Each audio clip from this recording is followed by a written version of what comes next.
this is the game Crossing. It's a game of basically pointing and stealing.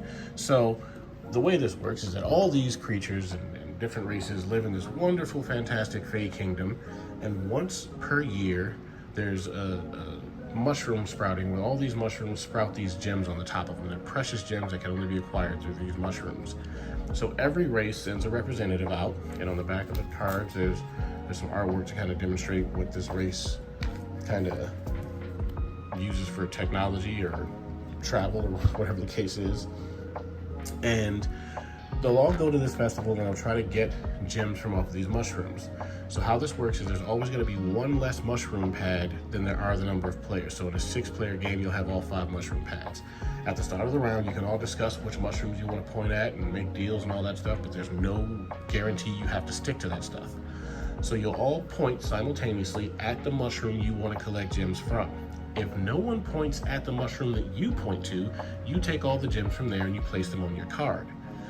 If someone points to the same mushroom as you do, neither of you get anything. So if 2 or more players point to the same mushroom, the gems stay there. If one player points to one mushroom alone, they get those gems and they go on his card. Now the kicker is, you can also point at another player's card and steal the gems from their card as well while everybody's pointing at mushrooms. So that's the thing too, you've got to worry about protecting your own stuff. And in order to protect it, you can actually point at your own card too if you think somebody is after your points. So that's one way to work it out as well. Now at the end of the game, how you score points is basically if you have any of these clear gems here, then these count as 2. These are called life gems. If you have colored gems here, you'll have to have a set of 3, one of each color, and that'll net you 5 points.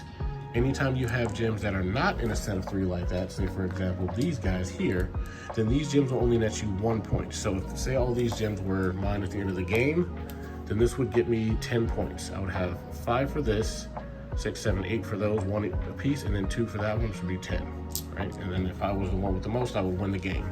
Whoever is the one that collects the gems that turn is the person that replenishes those crystals on those mushrooms, and then the round continues again. That's it. It's pretty simple. Point to the mushroom you want, get the gems if you're the only one pointing, or point to someone else's card and steal gems from them, and then score points for every set of 3 or single gem you have. And that's Crossing.